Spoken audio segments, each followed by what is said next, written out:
สวั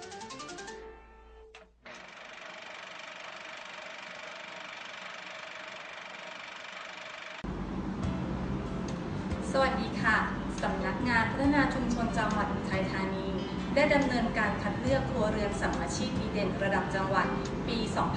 2561 ได้แก่ครัวเรือนนางสายหยุดโพทองอายุ 52 ปี สมรสกับนายบุญสมโพทอง มีบุตร 3 คน อยู่บ้านเลขที่ 109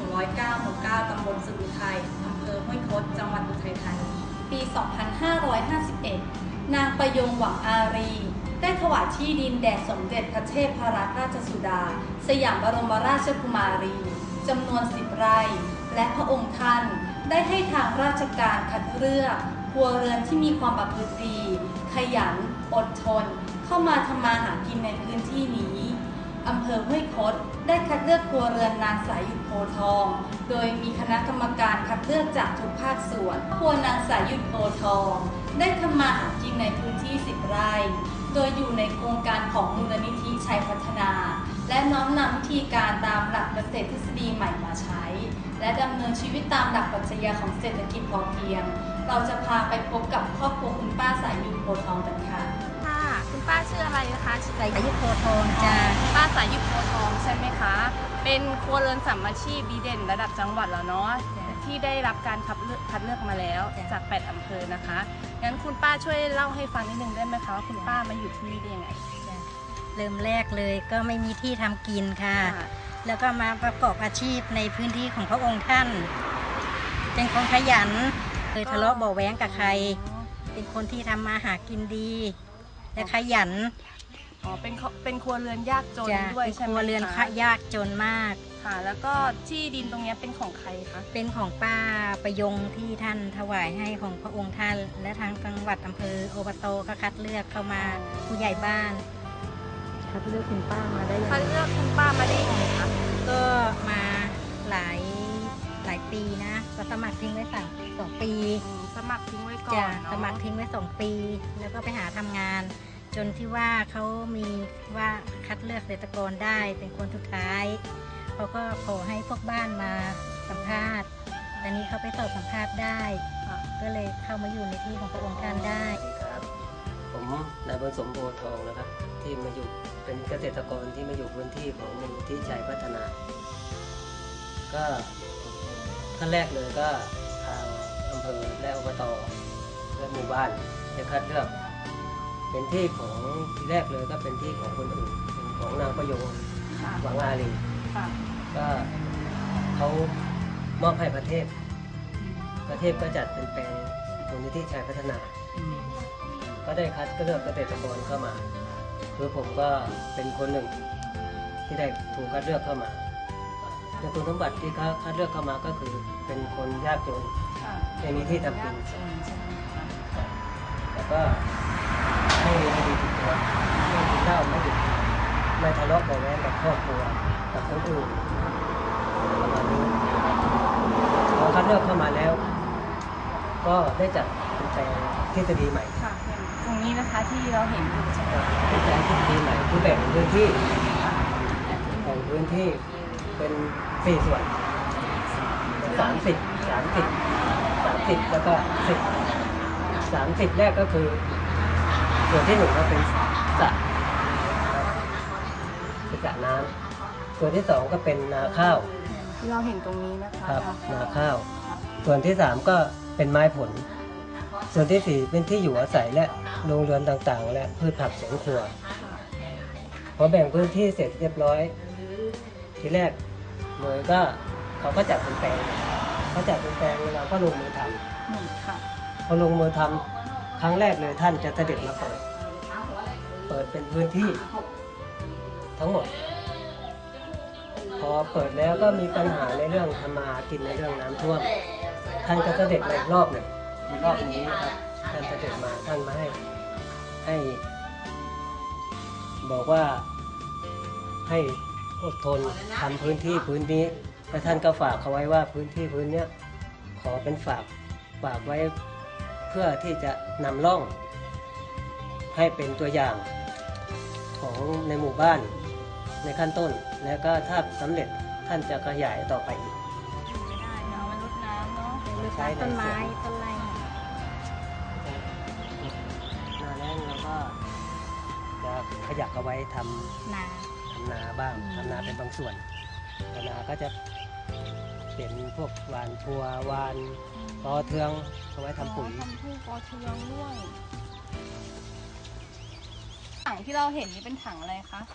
อันนี้คือถังปุ๋ยน้ำหมักผลไม้ น้ำหมักผลไม้นี่คือเรามาทำอะไรคะ เราจะไว้ฆ่าแมลงแล้วก็ฉีดยานาข้าว เหมือนพวกน้ำส้มปล่อยอะไรนี้ใช่ไหมเนาะถ้ามาแล้วนี่เกษตรอินทรีย์ดีมากค่ะ ต้อง ชื่อพุทธเอง จับได้ไหมเนี่ยพันล้านไว้นะตัวอย่างเงี้ย ใช่ อันนี้เคย นี่เป็นแม่พันธุ์ ท้องอะไร แม่ อั พั น ธุ์ นี้เป็นหมูสาว หมูสาวเนาะสังเกตว่าตัวจะยังไม่ใหญ่ เพราะว่าเป็นแม่หมูเราปล่อยลูก อันนี้ก็เลี้ยงว่าเป็นแม่พันธุ์ต่อไปนะคะ ตรงนี้นะคะที่เราเห็นเนี่ยจะเป็นส่วนของสมุนไพรหรือเปล่าคะเห็นมีพริกมีต้นตะไคร้อะไรเยอะเลยค่ะเดี๋ยวคุณป้าพาเข้าไปดู บ้านคืออากาศขาวมีผักกางมุ้งเรา คือต้องคุมเป็นพิเศษเนาะแมลงมันกวนง่าย แต่เราไม่ใช้ยา ไม่ใช้ยา ก็เลยคุม ใช่สวนสมุนไพรมีว่านชักมดลูก ว่านมะขาว แล้วก็ว่านม่วง แล้วก็ว่านลังจืด อะไรนะขมิ้น ขมิ้นอ้อย อะไรด้วย ในนามคณะกรรมการพัฒนาสตรีอำเภอห้วยคดก็เห็นว่าครัวเรือนนี้สมควรเป็นครัวเรือนสมมาชีพ เนื่องจากว่าพอเริ่มต้นมาจากศูนย์ โดยที่ไม่มีอะไรเลย ไม่มีที่ดินทำกิน แล้วก็พอได้รับโอกาสก็ได้มาทำการเกษตรทำสวนผสมผสานสามารถเป็นแหล่งเรียนรู้ให้คนอื่นๆ มาเรียนรู้ได้ มีการแปรรูปเพิ่มรายได้ของเขา คืออาชีพทุกๆอย่างที่ทำด้วยความสุจริตจากผลผลิตจากในไร่ในสวนก็เอาไปแปรรูปที่จะเพิ่มรายได้ให้ครัวเรือนนี้ได้มีโอกาสได้อยู่ดีกินดีเหมือนทั่วๆไป พร้อมกับมีเรื่องของเงินออมในเรื่องของการใช้หนี้ที่ผ่อนชำระใช้หนี้ไปจนไปเรื่อยๆจนจะหมด แล้วก็อีกส่วนหนึ่งก็คือในบริเวณบ้านเรือนทั้งหมดนี้ก็คือมีความสะอาดจัดบ้านช่องให้น่าอยู่อาศัย ดิฉันไพลินนุ้ยปรีประธานคณะกรรมการสตรีจังหวัดอุทัยธานีนะคะ ได้มาตรวจเยี่ยมโครงการที่สามัญชีพของคุณสายหยุดแล้วเกิดความภาคภูมิใจแทนนะคะที่มีสมเด็จพระเทพทรงเป็นที่ให้ความอนุเคราะห์ให้ความอุปถัมภ์ค้ำชูกับครอบครัวนี้ซึ่งมาดูแล้วทุกสิ่งทุกอย่างที่นี่สมบูรณ์มากตั้งแต่ครอบครัวนะคะพืชไร่พืชสวนแล้วก็เลี้ยงสัตว์แล้วก็ต่อยอดด้วยการเพาะพันธุ์กล้าขายเลี้ยงอาชีพเลี้ยงตัวเองได้นะคะแล้วก็คุณป้าก็ได้เลี้ยงหลานด้วยซึ่งน่ารักมากทำให้ครอบครัวอบอุ่นค่ะซึ่งเชิญชวนนะคะมาอุทัยและเชิญชวนมาดูครอบครัวคุณสายหยุดนะคะขอบคุณมากค่ะขอฝากข้อชี้แจงว่าที่ได้มาอยู่ในที่พระองค์ท่านมาทำมาหากินอยู่ในนี้ครั้งแรกเลยที่ลำบากมาก แล้วก็เข้ามาอยู่ในที่พระองค์ท่านก็มีที่ทำกินไปตลอดรอดฝั่งก็อยากให้คนรุ่นหลังเอาแนวคิดอันนี้ไปทำแบบเป็นตัวอย่างที่ขยันและอดทนมานะมีแปรรูปได้ทุกอย่าง คือเป็นจุดเริ่มต้น ใช่ ของครัวเรือนสัมมาชีพนะคะ อยากได้ถ้าอันไหนทำไม่ได้ อยากรู้ว่าทำได้ยังไงก็ขอให้มาหา แล้วก็จะชี้แจงให้ฟังจะไม่หวง คุณลุงคะคุณลุงเชิญพูดนิดนึง ก็อยากจะให้ข้อคิดนิดหนึ่งว่าที่พระองค์ท่านเสด็จมาให้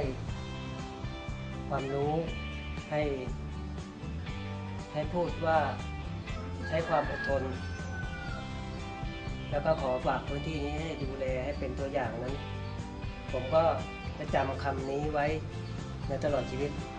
แล้วก็จะทำพื้นที่นี้ให้เป็นตัวอย่างให้คนรุ่นหลังได้ศึกษาเรียนรู้แล้วก็ผมคิดว่าจะให้ตรงนี้ตลอด สร้างปณิธานว่าคนที่ให้นั้นมือสูงกว่าคนที่รับผมคิดว่าในใจของผมนั้นจะทำตรงนี้ให้ดีที่สุดครับ